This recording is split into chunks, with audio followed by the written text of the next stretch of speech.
The Miami Dolphins are going to have a busy offseason, but what is the bare minimum kind of personnel this team needs to acquire before the NFL draft in order to go in not handcuffed when they're making their picks?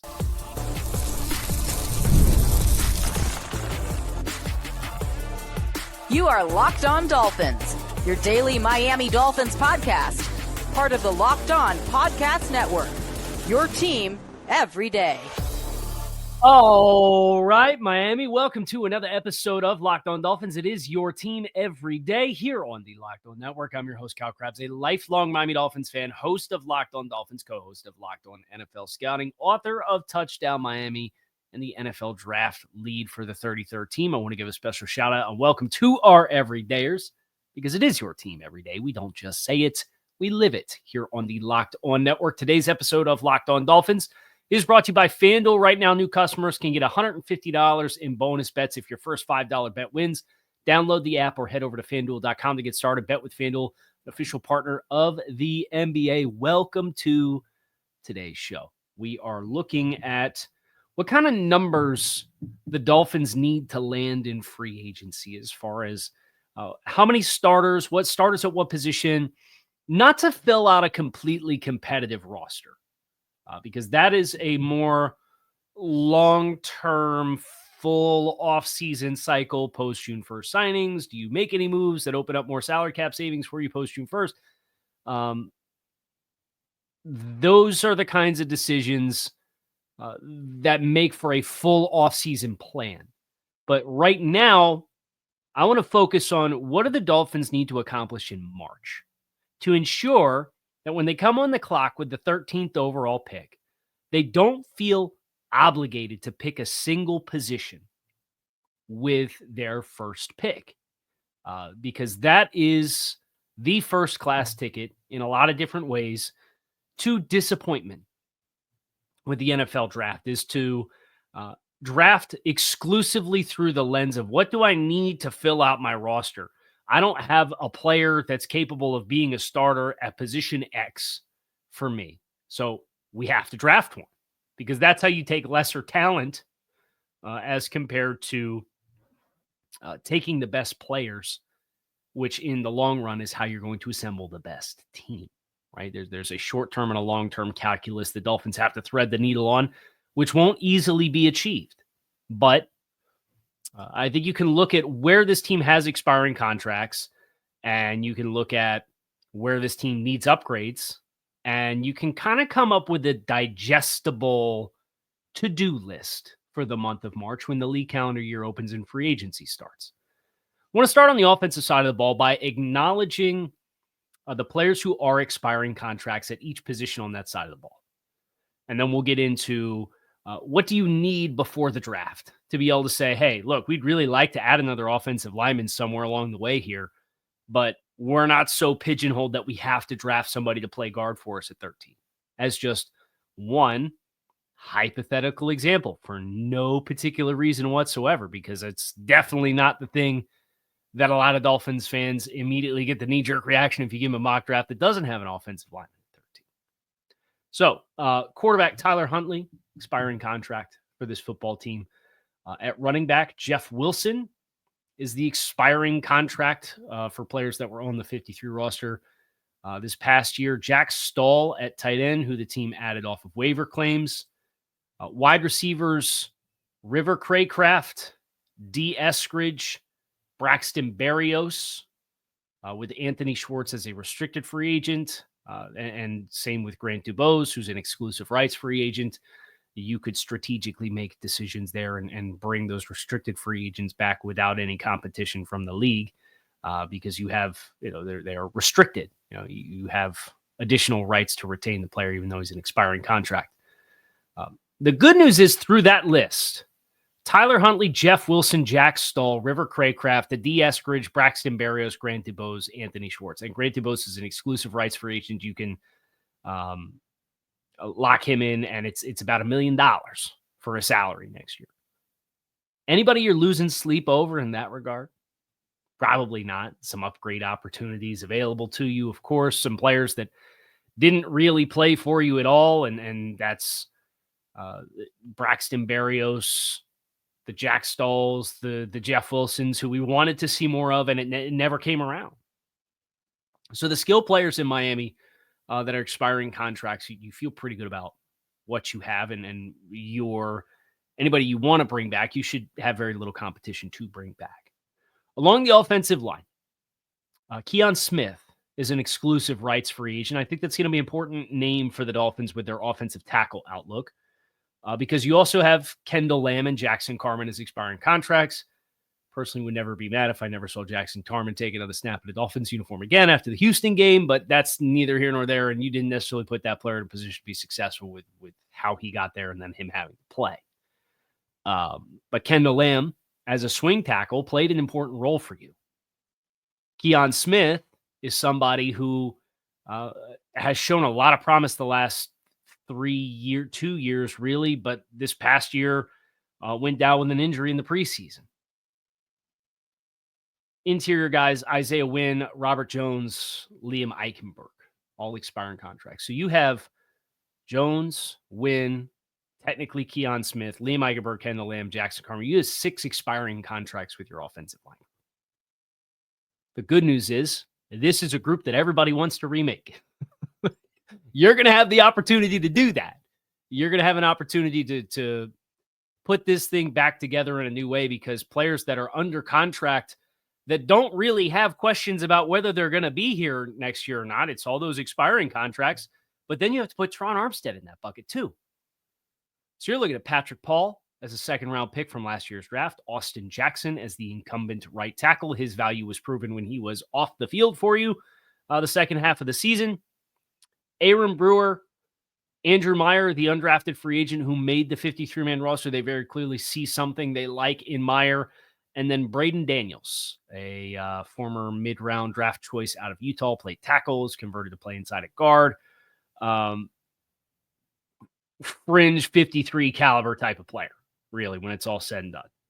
So you have 3 potential starters with Paul, Brewer, and Austin Jackson, and then 2 players that are young, unproven backups, and one of your potential starters is a young, unproven player.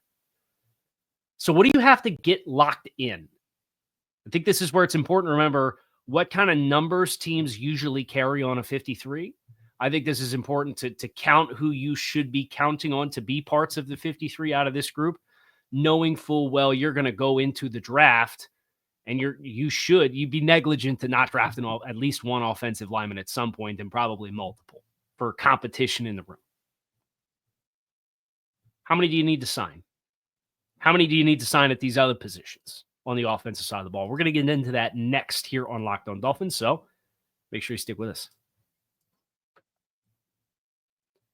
When the game tips off, the NBA action is just getting started. There's no better place to get in on the action than FanDuel, America's #1 sportsbook. With FanDuel, you can place live bets throughout the game. So even if you miss opening tip, or if you want to get in on a fourth quarter comeback, you can stay in the action. If you're looking for bigger payouts, you can even combine your live bets into a same game parlay. FanDuel's live betting feature makes sure every moment counts throughout the course of the game. And it keeps the game exciting all the way through, regardless of the score. Whether you're backing a late game rally or picking a player to hit a clutch 3, you never miss your chance with FanDuel. Plus, the app is easy to use, and when you win, you get paid instantly. Right now, new FanDuel customers can get $150 in bonus bets if your first $5 bet wins. Just visit FanDuel.com to join today. That's FanDuel.com for your shot at $150 in bonus bets. Make every moment more with FanDuel, official sports betting partner of the NBA. So I have my wish list, and I've been working on my wish list of not just like player positions, but the names that are set to hit free agency that would be on my personal wish list. And it's about 60-something players deep across all positions. The good news is I really genuinely believe for you to feel like you're not painted into a corner, I think there's only a handful of external signings that you need to make on the offensive side of the football.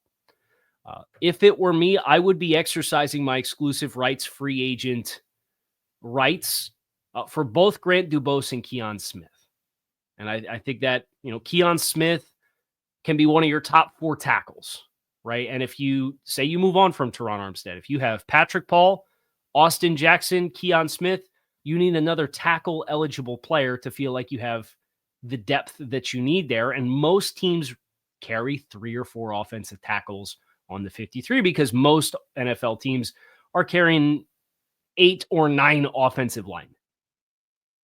So if you carried theoretically 4 tackles, and one of those tackles can play inside at guard, and then you have 3 starters on the interior with a backup center and a backup utility guard / center exclusive interior talent, that's going to get you math that's going to be 53 roster caliber players. And if you're protecting yourself with Kendall Lamb as a player that's had an extensive injury history, and Teron Armstead's an offensive tackle that has had an extensive injury history. Now, Keon Smith's coming off of an ACL, so there's risk there, and that's why if you had the opportunity to add multiple tackles to the draft, maybe you do that. But where and when those picks happen doesn't have to be you're painted into a corner. You have to do this with your picks, and you have to do it early, right? Like that's the mentality you want to avoid. So Keon Smith, I'd use my exclusive rights free agent opportunity with, and Grant Dubose at wide receiver so that, you would have Jalen Waddle, Tyreek Hill, ? Malik Washington, Taz Washington, Eric Ezukama, and then Grant Dubose. Where, depending on what you choose to do with Tyreek Hill, there would then be an urgency to fill that role, but that's an indefinite question mark that's up in the air. There's nothing you have to do. There's no imminent timeline until really roster cut downs with number 10. And that gives you a long time to make a personnel decision or play the draft board with who's a good value that's for you on the board. So you're not painted into a corner there. I think backup quarterback is a spot you need to have knocked out before you get into the draft. So that is the first spot for me. Like, if you're going to feel a lot better about the overall health and depth at certain positions that have been problem points for the Dolphins, you need to sign a backup quarterback, a veteran backup quarterback, to a competitive free agent contract, whether that's Marcus Mariota or that's Justin Fields or that's Trey Lance or that's Zach Wilson or that's whoever, right? Or that's Andy Dalton or that's Joe Flacco. Pick whatever name you like. I don't care what resolution you come to. Now, if it were me, and we've kind of gone over this as far as what my school of thought would be, I would probably be trying to get a guy that was a high draft pick that hasn't worked out elsewhere. And I would want a player with extensive starting experience, whether that's a Dalton or a Mariota or a Flacco or somebody in that bucket, but then also somebody in the young upside bucket as well. But you don't have to get 2. You can get 1 and you generally be fine. I think between Devon Achane, Jalen Wright, depending on what you choose to do with Raheem Mostert, you don't have to sign a running back in free agency, and there's a lot of backs that are going to be available throughout the free agency process. So I'm not going to say you need to sign any free agent running backs to feel like you're not obligated to draft one high. Tight end, you're potentially looking at carrying Jonnu Smith, Julian Hill, Durham Smythe, Tanner Connor. I would trim some fat there with number 81, but even still, that still leaves Julian Hill as a player who's on a rookie contract and Jonnu Smith.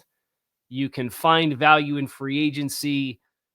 There's seemingly a billion replacement level tight ends that are all generally interchangeable as depth players. Now, I would still like to upgrade the position, but I don't think you're going to find that in free agency anyway. And that's a big part of the opportunity cost jigsaw puzzle that you have to put together when it's all said and done. So I don't think you need to sign any wide receivers. I don't think you need to sign any tight ends, and I don't think you need to sign any running backs. I think you need a backup quarterback that's a substantial and significant answer for that position. And then I think in free agency, you need a minimum of 2 offensive linemen in the first wave of free agency. One of them with the intention that they're going to be a starter for you. Because again, Patrick Paul, Aaron Brewer, Austin Jackson, Andrew Meyer, I don't think it's outside the realm of possibility that those 4 players should be considered, 53-man roster locks for Miami. Now that leaves 4 or 5 vacant spots. If you fill 2 of them, including one of them with the intent to be a starter at a minimum, maybe 2.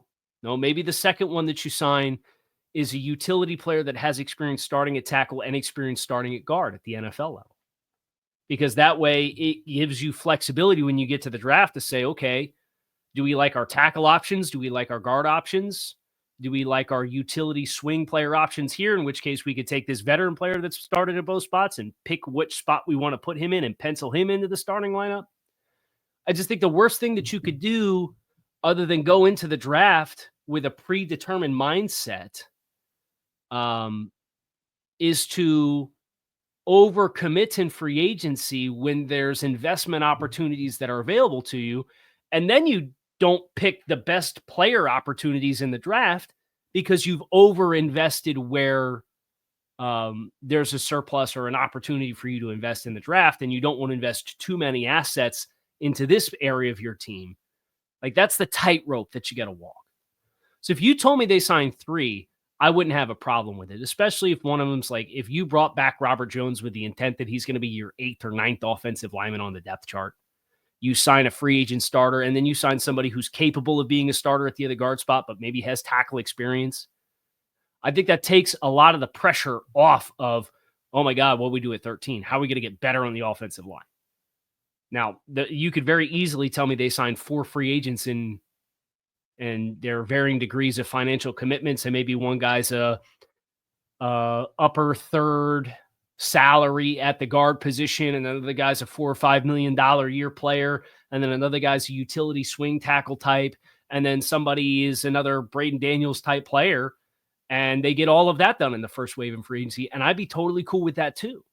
I'm just saying the bare minimum is you need to sign 2 guys that have some viability as starters with that first wave of free agency, so that you don't go into the draft and say, well, we moved on, or Teron Armstead retired. Both guard spots are completely unaccounted for, and we've got Brewer, Paul, Jackson, Meyer, Braden Daniels, and we brought back Robert Jones. And that's how you end up reaching for a need early in the draft. Now, I want them to prioritize and have a serious investment in the offensive line. But I don't want them to pick their needs based off of the subconscious need to address it without having done the legwork on the front end with players that are proven NFL talent. So on the offensive side of the ball, in its totality, I'm going to add a number for the offensive line. I think you need to sign a backup quarterback, and you need to sign 3 offensive linemen. One guy that's a viable guard tackle combo, one guy that's a viable starting guard, and one guy that can fit in any one of the buckets. Maybe it's another tackle, and then the guard tackle flex type player you could just pencil in at the other guard spot and not lose sleep the night before the draft if you don't like your offensive line options at 13. Or if you have a run that happens and you get caught with your pants around your ankles at 48 because you went on the defensive side of the ball at 13 and we're banking on getting a guy at 48 to be a starter for you, and then it doesn't happen because the run happens in the 30s and the 40s. It's doable. Now, there's other areas of need for the roster, and there's more depth that needs to be handled, and there's more upgrade opportunities that you have to find across the way. But at least on the offensive side of the ball, I think your bare minimum shopping list is only 4 players deep, and one of them is a backup quarterback. You could do that. You could get it wrong. You could get it right too. But you can do it. Like, it won't be hard to find numbers in that regard. What about on the defensive side of the ball, where there's a lot more vacated snaps that the Dolphins have outgoing? We're going to get into that side of the ball next here on Locked On Dolphins. Stick with us.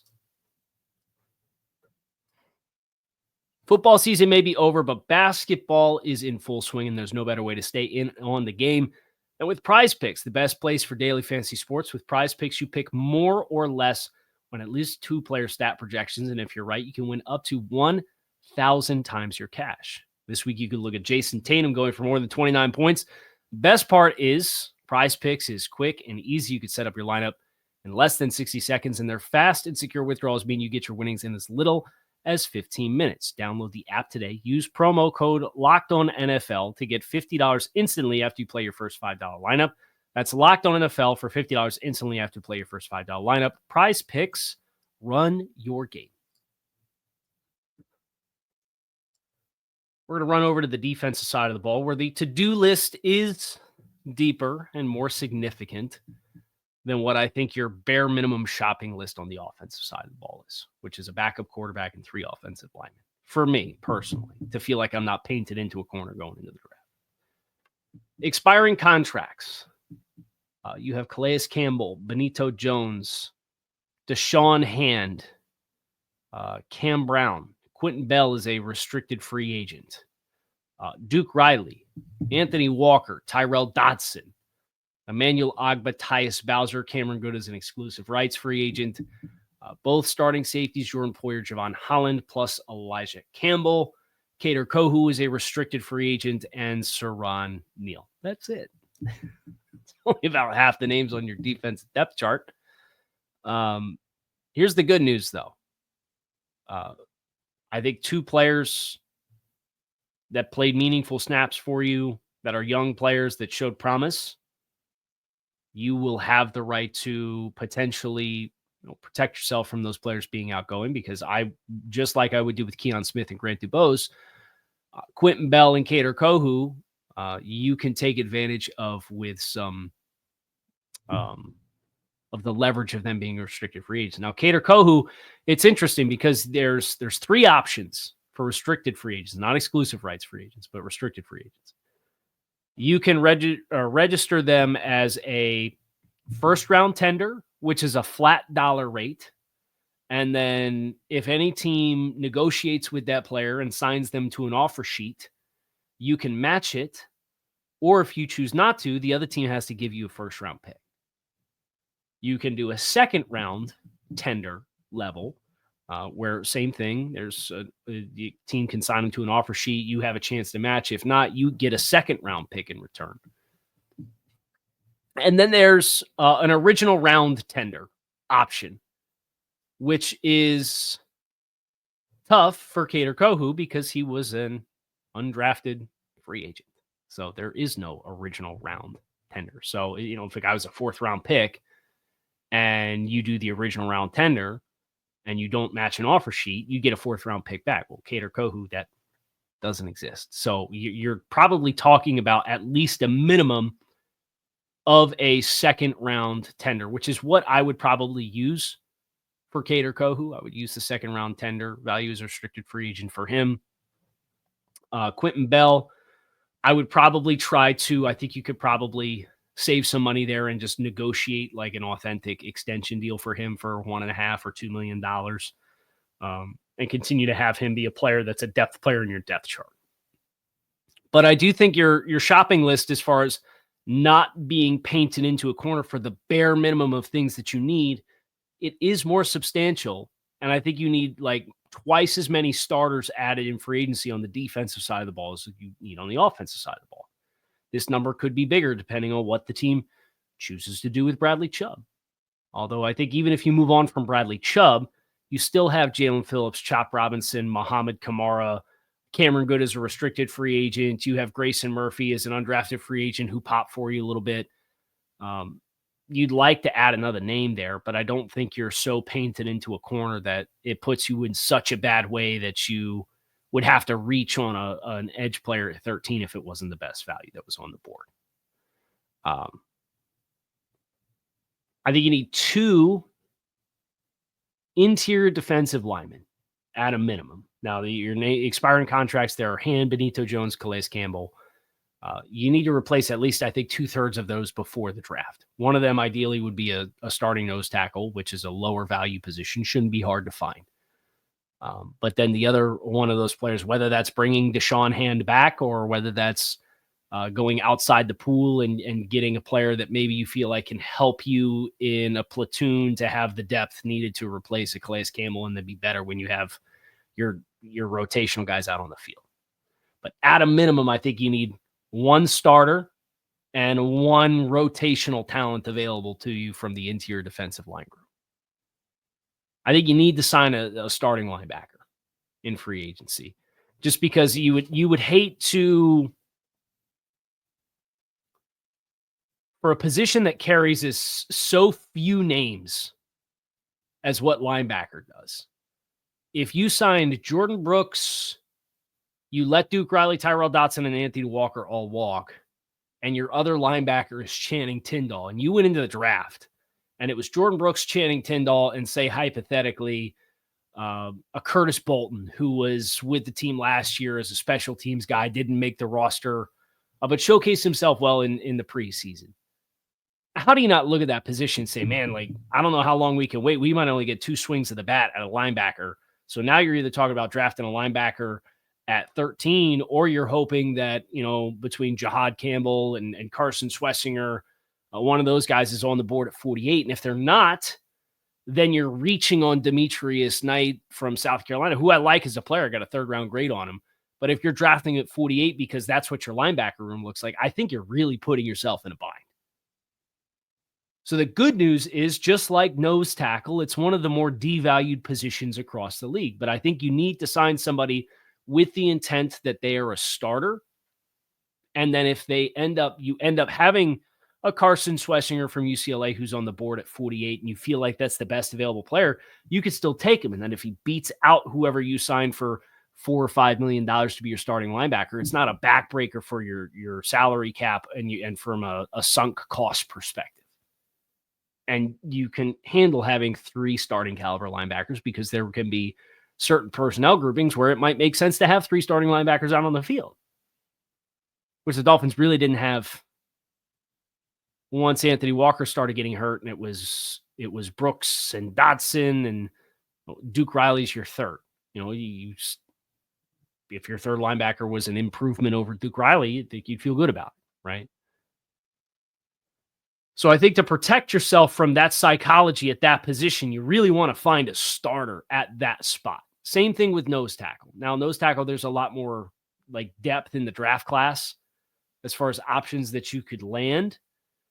But you would hate to have to make your top 2 picks, and then you see a run on nose tackles, and then you get on the board at 98, and there's somebody who's a great player who's staring you in the face, but you're like, well, we didn't get a nose tackle, so we need to draft a defensive lineman who could be our A-gap defender, and you pass on a better player there. Then I think you need 2 safeties, probably both with the intent of being starters. And just like at linebacker, there are worlds that exist where you have 3 safeties on the field at the same time. The Dolphins kind of dabbled with it, but not really. But like, how many eggs are you really going to put in Patrick Morris's basket as a 2nd-year player who was a 6th-round pick who looked good in the preseason and then got hurt and missed most of the season?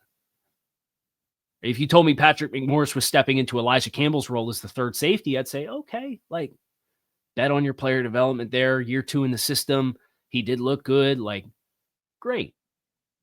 I can digest that. But I can't digest, hey, we signed 1 safety, and Patrick McMorris going into the draft is going to be starting safety number 2 when we brought back Elijah Campbell. Or Elijah Campbell is going to be the starting safety number 2 because we brought him back. You feel how that paints you into a corner and say, boy, you better not mess around. You better get safety. And what happens if the safety run happens between your pick at 48 and your pick at 99 or whatever it ends up being? That's not a world you really want to live in. So in summary, I think your must-have shopping list, number of starters, you probably need 2, 4, 5, 6. You probably need 6 starters in total. I think you need 2 players that are capable of being starting offensive linemen on the interior. Ideally, one of them has tackle flexibility, and then, I'd like to add a 3rd just to have some depth in that room with established NFL players. Then a backup quarterback. That's the 4 on the offensive side of the ball. I think you need 2 interior defensive linemen, including somebody that's capable of being a nose tackle type player. That's 6. I think you need a starting linebacker, which would be 7. And then I think you need 2 safeties that are both potentially viable starting players. That's 9 total players. We just did yesterday. If you touch none of the big contracts for Miami, how much operating cap can you get yourself to? It's about $25 million. You can get about 50% more than what your operating cap was last year without touching the contracts of Tua Tagovailoa, Bradley Chubb, Tyreek Hill, or Teron Armstead in any way.